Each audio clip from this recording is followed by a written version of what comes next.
नाम से जाना जाता है। और दोस्तों, ये वो अमावस्या तिथि है जो माघ महीने में पड़ने वाली सबसे बड़ी तिथि है, क्योंकि यह बुधवार के दिन पड़ रही है और इसका बहुत ही बड़ा और विशेष महत्व होता है। पूज्य गुरु जी ने कहा है कि अगर कभी भी मौका लग जाए और माघ महीने की अमावस्या तिथि बुधवार को पड़ जाए तो आप लोगों को 11 चावल के दाने का उपाय तो अवश्य ही करना चाहिए। इन दोनों का संयोग बहुत ही कम आता है। इसी के साथ में गुरु जी ने अपनी शिव पुराण कथा में बताया है कि इस दिन आपको 11 चावल दाने का उपाय तो आपको अवश्य ही करना चाहिए, क्योंकि ऐसा दिन पूरे साल में सिर्फ एक ही बार आता है। और दोस्तों, आप सभी लोग जानते हो कि बुधवार मौनी अमावस्या का अगर सबसे बड़ा कोई उपाय है तो वो 11 चावल के दाने वाला उपाय है। तो दोस्तों, इस अमावस्या के दिन आप लोगों को इस 11 चावल दाने वाले उपाय को जरूर करना है। बहुत सारे लोग होंगे जिन लोगों ने इस उपाय को ना किया हो, मतलब पूरा साल निकल गया, उन्होंने किसी भी दिन इस 11 चावल के दाने वाले उपाय को ना किया हो। पर दोस्तों, आपके पास एक आखिरी मौका बचा हुआ है जो कि 29 जनवरी के दिन है। तो इस दिन आप लोगों को इस वाले उपाय को जरूर कर लेना है। भले ही आपने पूरे महीने भर इस उपाय को ना किया हो, पर अगर आपने इस माघ महीने के अमावस्या के दिन अगर इस वाले उपाय को कर लिया तो आपको इस उपाय को करने का वो फल मिलेगा जिसकी आपने कभी कल्पना भी नहीं करी होगी। इसीलिए आप लोग इस वाले उपाय को एक बार जरूर कर लेना है, ताकि आप लोगों के हाथ से यह मौका ना जा सके और आपको इस उपाय को करने का फल मिल सके। दोस्तों, ये उपाय पंडित जी ने अपनी अभी की ही श्री शिव महापुराण की कथा में बताया है। जिस उपाय को आज हम आपको बहुत अच्छे से समझाने वाले हैं, इस वीडियो को देखने के बाद इस उपाय को समझने के लिए आपको कोई और वीडियो को देखने की जरूरत नहीं पड़ेगी। तो चलिए दोस्तों, उपाय को शुरू करते हैं। देखिए, यह इस माघ महीने के बुधवार अमावस्या के दिन यह इतना खास होता है, इतना महत्वपूर्ण होता है। देखा गया है कभी कभी बड़े बड़े पूजा पाठ अनुष्ठान से जो मनोकामना पूर्ण नहीं होते, वो माघ महीने की अमावस्या के दिन एक छोटे से उपाय करने से ही आपकी मनोकामना पूर्ण हो जाती है। और बहुत सारे लोगों ने इस उपाय को किया भी है और उनको इस उपाय को करने का फल भी जरूर मिला है। अगर आप लोग भी इस उपाय को करना चाहते हैं तो आप इस उपाय को पहले अच्छे से समझ लेना, सुन लेना, उसके बाद करना। आपको इस उपाय का फल जरूर मिलेगा। और इस उपाय को कर लेने से आपके घर में चाहे किसी भी प्रकार की दुख और समस्या क्यों ना चल रही हो, आपको उसका कारण भी नहीं पता है कि भाई यह समस्या किस कारण से चल रही है। उसका कुछ भी कारण हो सकता है, जैसे पितृदोष हो सकता है या किसी भी तरह का मंगल दोष भी हो सकता है। तो इस दिन आप लोगों को यह वाला उपाय कर लेना है। यह एक ऐसा उपाय है जिस उपाय को अगर किसी विशेष दिन पर किया जाए तो भाई उस विशेष दिन का जो है वह तो हमें मिलता ही मिलता है, पर हमने उस दिन पर इस उपाय को किया है तो हमें उससे भी बड़ा फल मिलता है और फल बहुत जल्दी मिलता है, क्योंकि आप इस उपाय को बहुत ही बड़े और विशेष दिन पर कर रहे हो। तो चलिए अब उपाय के बारे में बात करते हैं, लेकिन उससे पहले आप लोगों को यह जानना आवश्यक है कि आखिर यह उपाय किस समय करना है, किसको करना है और कैसे करना है। तो चलिए हम आगे आपको वीडियो में एक एक करके बता देते हैं। लेकिन उससे पहले अगर आप लोग हमारे चैनल पर पहली बार आए हैं या फिर मेरी आवाज आज पहली बार सुन रहे हैं तो हमारे चैनल को सब्सक्राइब जरूर कर लेना और इस वीडियो को लाइक करके कमेंट बॉक्स में श्री शिवाय नमस्तुभ्यम ओम नमः शिवाय जरूर टाइप कर देना। तो दोस्तों, इस 11 चावल के दाने वाले उपाय को हमें इस मौनी अमावस्या के दिन कैसे करना है, किसको करना है, किस समय करना है और कहां पर करना है, ये सारे सवालों के जवाब आपको इस वीडियो में मिल जाएंगे। और जो ये वीडियो देखेगा भाई उसको 11 चावल के दाने वाला उपाय जरूर करना चाहिए, क्योंकि इस दिन एक चावल के दाने का भी बहुत ही बड़ा और विशेष महत्व होता है। और जब बात आ जाए 11 चावल के दाने की तो ये सोने पे सुहागा वाली बात हो जाती है और ये एक बहुत ही बड़ा उपाय हो जाता है इस बुधवार मौनी अमावस्या का। तो अब दोस्तों, इस 11 चावल के दाने वाले उपाय को आखिर करना किसको है, सबसे पहले हम लोग वो बात जान लेते हैं। तो देखो, घर की जो बड़ी माताएं बहनें होती हैं, उन माताओं बहनों में से कोई भी एक बड़ी माता बहन इस वाले उपाय को कर सकती है। और दोस्तों, अगर आप चाहें तो अपने घर में से सभी सदस्यों को भी इस उपाय को करवा सकते हैं। अगर किसी व्यक्ति की खुद की कोई मनोकामना है, खुद की कोई दुख और परेशानी है जो कि वह अपने लिए ही करना चाहता है, इस वाले उपाय को तो वह खुद अपने लिए भी कर सकता है। बाकी अगर कोई घर में से ऐसा है जो कि अपने पूरे घर परिवार की सुख और शांति के लिए ये वाला उपाय करना चाहता है तो भाई वह भी कर सकता है, उसमें भी कोई दिक्कत वाली बात नहीं है। कहने का मतलब यह है कि इस उपाय को हर एक सदस्य भी कर सकता है और पूरे घर परिवार के सदस्य के लिए घर की बड़ी माताओं बहनों में से कोई एक माता बहन भी कर सकती है। माताएं बहनें अगर घर में उपस्थित न हो या वो यह वाला उपाय न कर पा रही हो तो फिर घर का कोई बड़ा सदस्य भी इस 11 चावल के दाने वाले उपाय को कर सकता है, चाहे फिर वह पुरुष ही क्यों ना हो, उसमें कोई भी दिक्कत वाली बात नहीं है। अब दोस्तों, इस 11 चावल के दाने वाले उपाय को हमें करना कहां पर है? हमें इसे शिव जी के मंदिर में जाकर करना है। बहुत सारे लोग प्रश्न करते हैं हर एक उपाय को करते समय क्या हम इस उपाय को घर पर कर सकते हैं? तो इस वाले उपाय को आप घर पर नहीं कर सकते हो।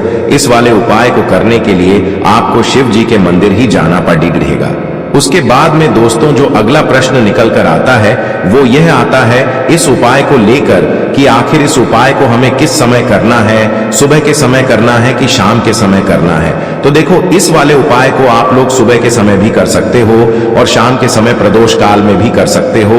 अब अगर आप पूछो कि भाई सबसे उत्तम समय कौन सा रहेगा इस 11 चावल के दाने वाले उपाय को करने का, तो हम आपसे बस यही कहेंगे कि इस उपाय को आप सुबह के समय करेंगे तो ज्यादा बेहतर होगा। बाकी अगर प्रदोष काल शाम के समय भी करेंगे तो भी अच्छा होगा, उसमें कोई भी दिक्कत वाली बात नहीं है। तो अब दोस्तों जो अगली सबसे बड़ी और महत्वपूर्ण बात आती है वो यह आती है कि सुबह अगर हम उपाय को करेंगे तो हमें कितने बजे से लेकर कितने बजे तक के बीच में करना है, और शाम के समय प्रदोष काल में करेंगे तो हमें कितने बजे से लेकर कितने बजे के बीच में करना है। तो देखो, सुबह जितनी जल्दी हो सके आप उपाय को करने की कोशिश करना। बाकी अगर किसी कारणवश लेट भी हो जाओ, थोड़ी देर भी हो जाए, तो 10 या 11 बजे तक भी आप उपाय कर लेना, पर 12 बजे से ज्यादा देरी ना हो, ठीक है?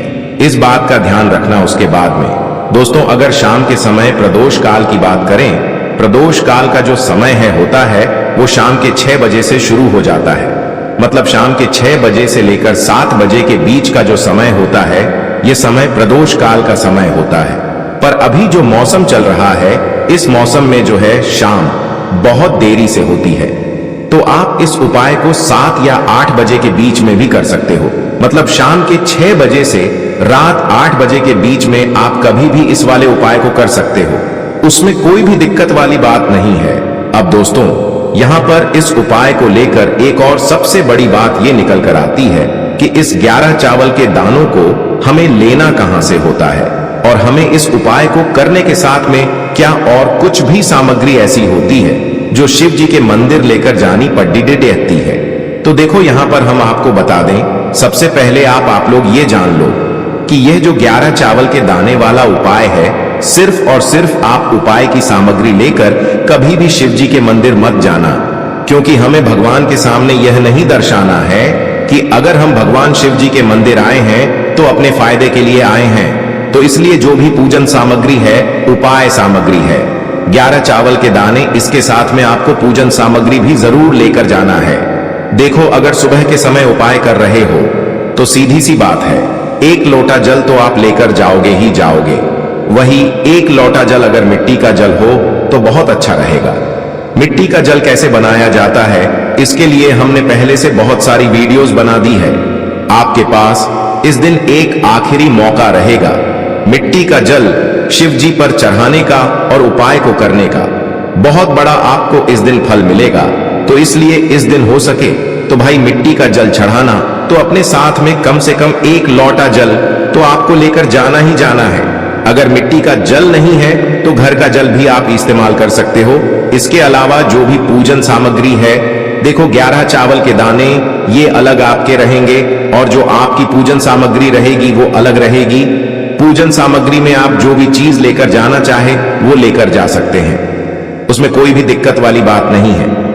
वहीं अगर हम बात करें शाम के समय की, तो शाम के समय शिव जी पर जल नहीं चढ़ता है, इसीलिए शाम के समय आप लोग एक दीपक तैयार कर लें। जो कि गोलबत्ती का आटे का शुद्ध देसी गाय का घी का होगा, है ना? इस बात का आप लोगों को ध्यान रखना है और इस दीपक को आपको घर से जलाकर नहीं लेकर जाना है, भगवान शिव जी के मंदिर में जाकर ही जलाना है। इस बात का भी आप लोगों को ध्यान रखना है। अब दोस्तों यहां पर हमें इस बात को समझना है कि यह 11 चावल के दाने हमें लेना कहां से है। क्या हमें दुकान से लेकर आना है या हमें अपने घर से लेना है या कहां से लेकर आना है और कौन से चावल लेना है, क्योंकि चावल भी बहुत प्रकार के होते हैं। तो देखो इन सभी सवालों के जवाब आप लोग एक बात में सुन लो कि भाई ये जो उपाय है, इस उपाय में आपको ये नहीं देखना है कि भाई कौन से चावल है कौन से चावल नहीं है। बस जो भी चावल ले रहे हो वो चावल का दाना सबूत होना चाहिए, मतलब साबुत होना चाहिए, टूटा हुआ नहीं होना चाहिए, कटा पिटा नहीं होना चाहिए। ये बात आपको ध्यान रखना है। बाकी आपका चावल बासमती हो या सादा चावल हो या कोई सा भी चावल हो, उसमें कोई भी दिक्कत वाली बात नहीं है। तो सीधी सी बात है कि आपके घर के रसोई घर में जहां पर आप भोजन बनाते हो, वहां पर जो भी चावल आपके उपस्थित हो, उन चावलों में से अपनी एक कटोरी भर लेना या एक मुट्ठी चावल अलग से निकाल कर रख लेना, क्योंकि हम 11 चावल ही यहाँ पर इस उपाय में लेने वाले हैं। तो हमें यह चावल के दाने गिनकर निकालने पर डढ़ेंगे। इस बात का आप लोगों को ध्यान रखना है। तो अपने उस चावल की कटोरी में से या चावल में से 11 ऐसे चावल के दाने आप लोग निकाल लो जो कि टूटे हुए ना हो, कटे पिटे ना हो, जिनमें कोई दाग ना लगा हुआ हो, है ना? अच्छे साबुत चावल के दाने 11 दाने आप लोग निकाल कर रख लो और इन्हें किसी भी एक कागज की पुड़िया में या किसी एक छोटी सी कटोरी में आप लोग रख लो, ताकि यह सुरक्षित रहे। आपके एक भी चावल का दाना इधर उधर ना हो और आपका उपाय भी पूरा अच्छे से हो जाए। तो भाई जैसे ही आपका उपाय की जो सामग्री है, 11 चावल के दाने ये तैयार हो जाते हैं, उसके बाद मैं आपको जो भी अपनी पूजन सामग्री है, सुबह के समय कर रहे हो तो 1 लोटा जल या पूजन सामग्री जो लेकर जाना चाहो उसकी भी तैयारी कर लेना। और शाम के समय जा रहे हो तो भाई अपना जो दीपक है उसे तैयार कर लेना, ठीक है? और उपाय को करते समय शुद्धता का विशेष रूप से ध्यान रखना, ठीक है? सुबह सुबह स्नान करने के बाद ही उपाय को करने की आप लोग तैयारी करना। उसके बाद अगर शाम के समय की बात करें तो शाम के समय आपको स्नान करने की जरूरत नहीं है, पर शुद्धता का ध्यान रखना है। आपको स्नान तो नहीं करेंगे, आप हाथ मुंह धोकर भी इस वाले उपाय को शाम के समय प्रदोष काल में कर सकते हैं। इसमें कोई दिक्कत वाली बात नहीं है। तो आप अपने उपाय की पूरी सामग्री तैयार करके आपके पास ही में जो आपका शिव मंदिर हो वहां पर पहुंच जाइए। सबसे पहले शिव मंदिर में जाकर आप लोगों को उपाय नहीं करना है, पहले भगवान के दर्शन करना है, भगवान से आशीर्वाद प्राप्त करना है, फिर शिव जी की शिवलिंग के पास में आना है। शिवलिंग के पास में आने के बाद आप जो पूजन सामग्री लेकर आए हुए हैं, जैसे कि सुबह गए हुए होंगे तो 1 लोटा जल और जो भी पूजन सामग्री लेकर आए हैं आप उनसे भगवान शिव जी की पूजन कीजिए। सबसे पहले तो 1 लोटा जल ही चढ़ेगा, उसके बाद में आपकी पूजन सामग्री चढ़ेगी। उसके बाद में अगर दोस्तों शाम के समय अगर आप इस उपाय को कर रहे हो तो अपने साथ में कम से कम एक जो दीपक है गोल बाती का जो आप अपने साथ में लेकर गए हो, उस दीपक को मंदिर में जाकर अपनी माचिस से जलाना है और उस दीपक को शिवलिंग के पास में रखना है, ठीक है? इस दीपक को रखने के बाद ही आप लोगों को अपना ये वाला उपाय शुरू करना है। और दीपक को ज्यादा पास में मत रखना, वैसे भी गर्मी पड़ रही है, भगवान शिव जी को आंच नहीं लगनी चाहिए, है ना? तो भाई जैसे ही आपकी पूजा अर्चना हो जाती है, आप भगवान शिव जी को प्रसन्न कर लेते हैं। उसके बाद में शिवलिंग के पास ही में आप कहीं पर बैठ जाइए, सामने या आसपास जिस जगह पर आपको बैठना हो वहां पर बैठ जाइए और अपने वह 11 चावल के दाने अपने सामने निकाल कर रख लीजिए, क्योंकि अब यहाँ पर उपाय को यहाँ पर करने की आपको तैयारी करना है। और इस तरीके से जब आप उपाय करेंगे, पूजन सामग्री करने के बाद, पूजन अर्चना करने के बाद, तो आपको उपाय का फल बहुत जल्दी और बहुत बढ़ा होकर मिलेगा। तो अपने 11 चावल के दाने अपने सामने निकाल कर रख लेना। और यह जो उपाय है यह आपकी सीधे हाथ की हथेली से होगा, इसलिए इस बात का भी विशेष रूप से ध्यान रखना है।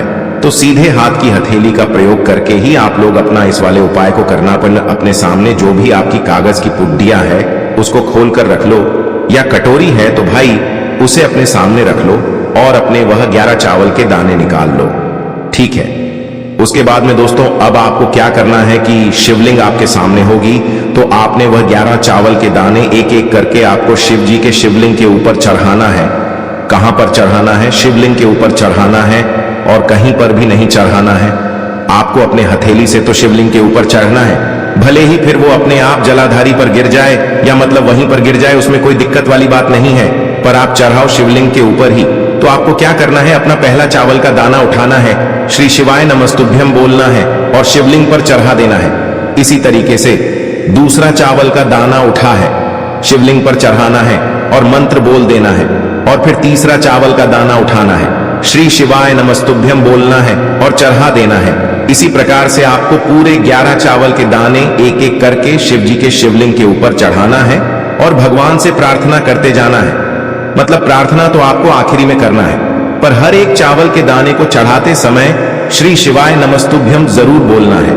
उसके बाद ही में यह चावल का दाना शिवलिंग के ऊपर आपको चढ़ाना है। जैसे ही आपके 11 चावल के दाने शिवलिंग के ऊपर चढ़ जाते हैं, तो भाई उसके बाद में आपको क्या करना है? भगवान से अपनी मनोकामना बोलना है। मनोकामना भी कब बोलना है?